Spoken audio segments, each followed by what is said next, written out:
सच्चिदानंदं परम सुखदं केवलं ज्ञानमूर्तिं द्वन्द्वातीतं गगनसदृशं तत्त्वमस्यादिलक्ष्यम् एकं नित्यं विमलमचलं सर्वसाक्षिभूतं भावातीतं त्रिगुणरहितं सद्गुरुं तं नमामि। गुरुर्ब्रह्मा गुरुर्विष्णु गुरुर्देवो महेश्वरा गुरु साक्षात् परं ब्रह्म तस्मै श्री गुरुवे नमः। अज्ञानतिमिरान्धस्य ज्ञानाञ्जनशलाकया चक्षुरुन्मीलितं येन तस्मै श्रीगुरुवे नमः। अखण्डमण्डलाकारं व्याप्तं येन चराचरं तत्पदं दर्शितं येन तस्मै श्रीगुरुवे नमः। ध्यानमूलं गुरोमूर्ति पूजामूलं गुरोपदं मन्त्रमूलं गुरोर्वाक्यं मोक्षमूलं गुरो कृपा। नमः शिवानन्दाय गुरुवे सच्चिदानन्दमूर्तये निष्प्रपञ्चाय शान्ताय निरालम्बाय तेजसे नित्यं शुद्धं निराभासं निराकारं निरञ्जनं नित्यबोधं चिदानन्दं गुरुं ब्रह्म नमाम्यहम्। ओम श्री गुरु चरण सरोज रज निज मन मुकुर सुधार बरिनो रघुबर बिमल जस जो दायक बल बुद्धि विद्या देहु मोहि हरहु कलेश विकार। जय हनुमान ज्ञान गुण सागर जय कपीस तिहु लोक उजागर। रामदूत अतुलित बल धामा अंजनी पुत्र पवन सुत नामा। महावीर विक्रम बजरंगी कुमति निवार सुमति के संगी। कंचन बरन बिराज सुबेशा कानन कुंडल कुंचित केशा। हाथ वज्र ओ ध्वजा बिराजे कांधे मूंज जनेऊ साजे। शंकर सुवन केसरी नंदन तेज प्रताप महा जगवंदन। विद्यावान गुणी अति चातुर राम काज करिबे को आतुर। प्रभु चरित्र सुनिबे को रसिया राम लखन सीता मन बसिया। सूक्ष्म रूप धरि सिंहि दिखावा विकट रूप धरि लंक जरावा। भीम रूप धरि असुर संहारे रामचंद्र जी के काज सवारे। लाए सजीवन लखन जी आए श्री रघुबीर हर्षि उर लाए। रघुपति कीन्ही बहुत बड़ाई तुम मम प्रिय भरतहि सम भाई। सहस बदन तुम्हरो यस गावे अस कहि श्रीपति कंठ लगावे। सनकादिक ब्रह्मादि मुनीषा नारद शारद सहित अहिषा। यम कुबेर दिगपाल जहाँ ते कवि कोविद कही सके कहाँ ते। तुम उपकार सुग्रीव ही कीना राम मिलाय राजपद दीना। तुमरो मंत्र विभीषण माना लंकेश्वर भय सब जग जाना। जुग सहस्त्र जो जन पर भानु लील्यो ताहि मधुर फल जानु। प्रभु मुद्रिका मेली मुख माही जलधि लांघि गए अचरज नाही।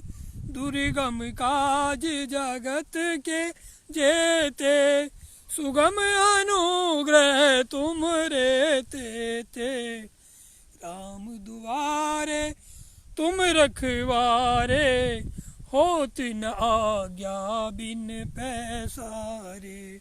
सब सुख लहे तुम्हारी सरना, तुम रक्षक काहू को डरना।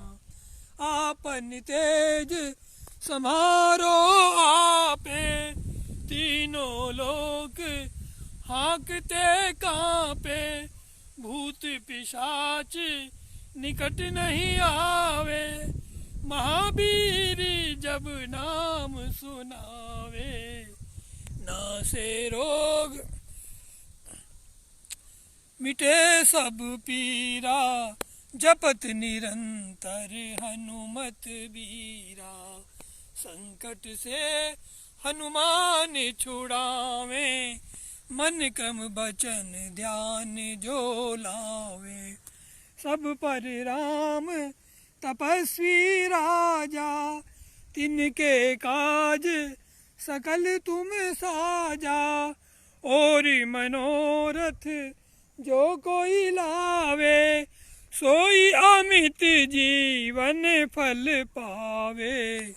चारों जुग परताप तुम्हारा, है प्रसिद्ध जगत उजियारा।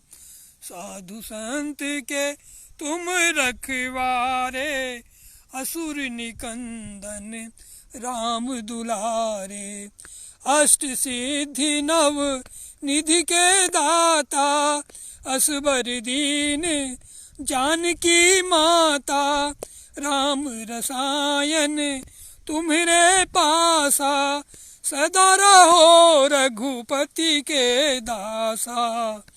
तुमरे भजन राम को पावे, जन्म जन्म के दुख बिसरावे।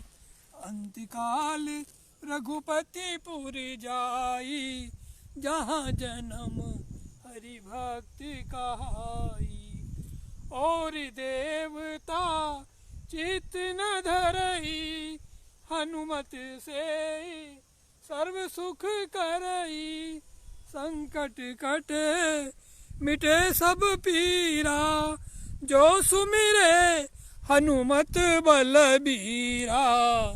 जय जय जय हनुमान गोसाई, कृपा करहु गुरुदेव की नाई। जो शत बार पाठ कर कोई, छूट ही बंदी महासुख होई। जो यह पढ़े हनुमान चालीसा, होए सिद्धि साखी गौरी सा। तुलसीदास सदा हरि चेरा, कीजे नाथ हृदय मह डेरा। कीजे नाथ हृदय मह डेरा। पवन तनय संकट हरन, मंगल मूर्ति रूप। राम लखन सीता सहित, हृदय बसहु सुरभूप। सियावर रामचंद्र की जय, लाडले लखन लाल की जय। जगत जननी सीता माता की जय, पवन सुत हनुमान की जय। प्रिय राम भक्तों, आज मेरे द्वारा अर्थात कवि ज्ञानी हिंदुस्तानी ज्ञानेंद्र सिंह के माध्यम से जो ये भगवान श्री राम की कथा के बारे में साधारण तरीके से उनकी जीवन गाथा का वर्णन करने का प्रयास किया जा रहा है, उसका ये आज चौथे दिन का कार्य या कथा सार कहने का अवसर मुझे प्राप्त हुआ है।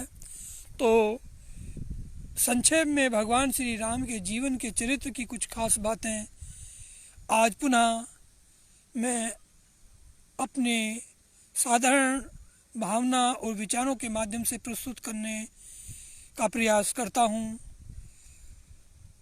या करूँगा या करने जा रहा हूँ। भगवान श्री राम एक न केवल मर्यादा पुरुषोत्तम महापुरुष के रूप में जाने जाते हैं, अपितु वो भगवान श्री विष्णु जी के अवतार त्रेता युग में माने जाते हैं।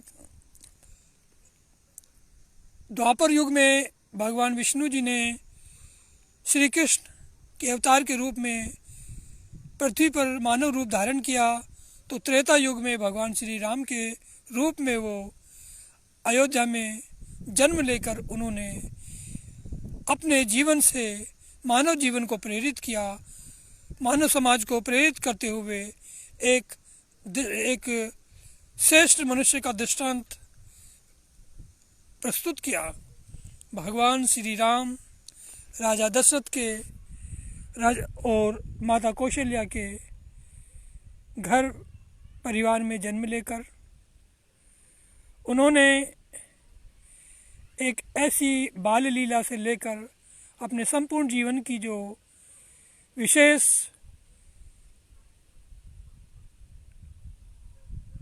जीवन पद्धति को अपनाकर एक आदर्श प्रस्तुत किया, उससे हमें हर युग में प्रेरणा मिलती है कि हम किस प्रकार से इस सुरदुर्लभ मानव शरीर के माध्यम से अपने जीवन को सफल बना सकते हैं।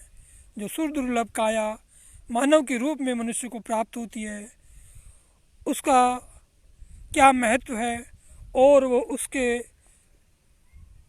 जीवन में क्या क्या श्रेष्ठ प्राथमिकताएं होनी चाहिए जिससे वो अपने जीवन को अर्थपूर्ण और सफल बना सके। भगवान श्री राम जी ने एक ऐसे महामानव के रूप में अपना जीवन यापन किया और हमें शिक्षा दी कि किस प्रकार से एक मनुष्य अपने कर्तव्य का पालन विभिन्न रूपों में कर सकता है। एक अच्छे पुत्र के रूप में, भाई के रूप में, पति और पिता आदि के रूप में, विभिन्न रूपों में उन्होंने अपनी भूमिका को बड़े ही महत्वपूर्ण ढंग से प्रस्तुत किया या जीवन यापन किया। भगवान श्री राम की महत्ता विभिन्न गाथाओं में, विभिन्न कहानियों में, विभिन्न दृष्टांतों में समय समय पर हमको सुनने के लिए मिलती है और अनेक प्रकार की ऐसे उदाहरण हमें मिलते हैं जिससे हम उनके जीवन से बहुत कुछ सीख सकते हैं और अपने जीवन को श्रेष्ठ और महान बनाने का हर संभव प्रयास कर सकते हैं। गोस्वामी तुलसीदास जी ने जब श्री रामचरितमानस की रचना की, उससे पहले भगवान श्री राम की जीवन गाथा को महाकवि कालिदास जी ने संस्कृत में वर्णन किया रामायण के रूप में, और उस महाकाव्य में उन्होंने बहुत ही शानदार ढंग से भगवान श्री राम की गाथा को महिमा मंडित किया। तत्पश्चात आज से कुछ 100 वर्ष पूर्व तुलसीदास जी ने हमारे भारतवर्ष में जन्म लेकर भगवान शिव जी और माता पार्वती की आराधना करने के साथ साथ अन्य सभी देवताओं और सभी विभिन्न प्रकार की प्रवृत्ति वाले मानवों को नमन करते हुए इस रचना को श्री रामचरितमानस को लिखने का कार्य प्रारंभ किया। कहते हैं कि प्रारंभ में तुलसीदास जी ने श्री रामचरितमानस को संस्कृत में लिखने का प्रयास किया, किंतु प्रतिदिन जो भी वो लिखते थे वो उनका लिखा हुआ गायब हो जाता था। तत्पश्चात एक दिन भगवान शिव जी ने उनके सपने में आकर उनसे कहा कि हे वत्स, तुम भगवान श्री राम की गाथा को अपनी अपनी भाषा में लिखो, अर्थात अपनी क्षेत्रीय भाषा अवधी में लिखो। तो अयोध्या में रहते हुए उन्होंने अवधी भाषा में फिर भगवान शिव जी के आज्ञा अनुसार इसको लिखा और ये एक महान रचना बनी, जो आज के युग में भी इसमें विभिन्न प्रकार की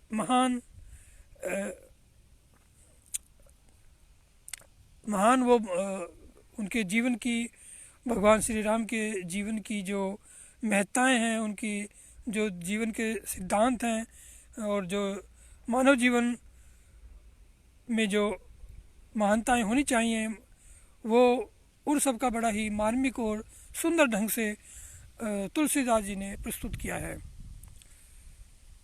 इस भगवान श्री राम की जो गाथा या राम कथा का जो वर्णन करने का प्रयास मैं अपने शब्दों में कर रहा हूँ, अपनी कुछ विभिन्न जीवन की जटिल समीकरणों के कारण, भली प्रकार से तैयारी ना कर पाने के कारण मैं उतनी बेहतर ढंग से नहीं कह पा रहा हूँ, ऐसा मैं अनुभव कर रहा हूँ। किंतु फिर भी परम पिता परमेश्वर से ये मेरी प्रार्थना है कि मेरे जो मन के जो कुछ बोझ या जटिलताएं या मुश्किलें हैं, उनको उनसे मैं पार पाकर और अपने जीवन और अपने मन पर नियंत्रण रखते हुए इस कार्यभार को जो मैंने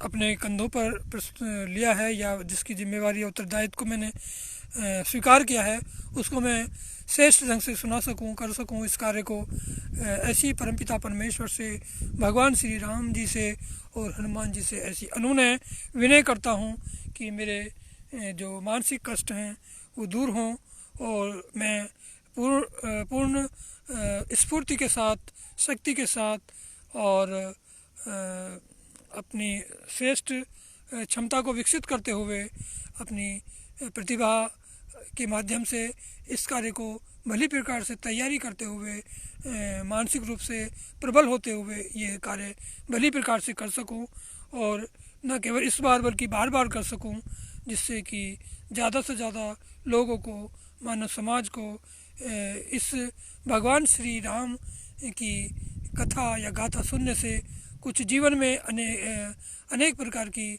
श्रेष्ठ शिक्षाएं प्राप्त हो सकें। भगवान श्री राम ने जो जीवन प्रस्तुत किया, वो एक ऐसा जीवन प्रस्तुत किया कि कोई भी मानव यदि चाहे तो उस जीवन को जी सकता है, अपनी हर प्रकार की मुश्किलों को झेलते हुए जीवन जीने का प्रयास कर सकता है और किसी भी प्रकार की परिस्थिति में किसी भी प्रकार की शिकायत ना करते हुए, अपितु हर प्रकार के जीवन समीकरण या परिस्थिति या चुनौती का सामना करते हुए हम अपने जीवन में अपने लक्ष्यों की ओर दृढ़ता के साथ आगे बढ़ें, प्रबलता के साथ आगे बढ़ें, प्रखरता के साथ आगे बढ़ें और अपने जीवन के उद्देश्य को प्राथमिकता में रखते हुए उस दिशा में हम दृढ़तापूर्वक आगे बढ़ें और किसी भी प्रकार की शिकायत न करते हुए, किसी से अपने हर प्रकार की मुश्किलों को या अपने हर प्रकार के असफलताओं को स्वयं अपने कंधे पर स्वीकार करते हुए, स्वयं उसका उत्तरदायित्व स्वीकार करते हुए, उसकी जिम्मेवारी लेते हुए हम आगे बढ़ें अपने जीवन में और पूरे धैर्य और सहनशीलता के साथ जीवन यापन करें और किसी भी प्रकार की कोई निंदा, स्तुति या किसी भी नकारात्मक बातों से दूर रहते हुए हम मानव जीवन के जो धारण करने का हर संभव प्रयास करना चाहिए। तो आज के इस भगवान श्री राम के जीवन की कुछ खास बातें को संक्षेप में प्रस्तुत करते हुए, आज भी समय ज़्यादा होने के कारण इससे कम शब्दों में मैं इसको संपन्न करता हूँ। तो मैंने जैसे कि ये उत्तरदायित्व लिया है कि प्रतिदिन जो ये 10 दिन का जो भगवान श्री राम की गाथा का वर्णन करने का मैंने उत्तरदायित्व लिया था, जिसको 2 दिन करने के बाद फिर पोस्ट स्थगित करना पड़ा है। फिर से ये तीसरे दिन का कल किया गया था, आज ये चौथे दिन के रूप में ये मैं अपने संक्षेप में आज ये प्रस्तुत किया है या कर रहा हूँ और इसको संपन्न करता हूँ। इसके बाद पुनः भगवान श्री राम की गाथा को मैं अपने शब्दों में अंग्रेजी के माध्यम से प्रस्तुत करने का प्रयास करूँगा। और इसी के साथ आज का ये जो भगवान श्री राम की जो गाथा, उनके जीवन की महत्ता को सरल शब्दों में मैंने प्रस्तुत करने का प्रयास किया है, उसको संपन्न करता हूँ। सभी श्रोताओं को, भक्तजनों को और श्रद्धालु भाव रखने वाले मित्रों को मैं नमन करते हुए भगवान श्री राम के चरणों में, भगवान हनुमान जी के चरणों में, माता सीता जी के चरणों में अपनी इस कार्यभार को समर्पित करते हुए अपने जीवन को, अपने जीवन की हर सुख दुखों को, हर प्रकार की अच्छाई बुराई को समर्पित करते हुए इस आज की इस चौथे दिन की जो भगवान श्री राम के बारे में मैंने कुछ सरल शब्दों में गाथा या कथा को कहने का प्रयास किया है, उसको संपन्न करता हूँ। धन्यवाद, नमस्कार, जय हिंद, जय भारत।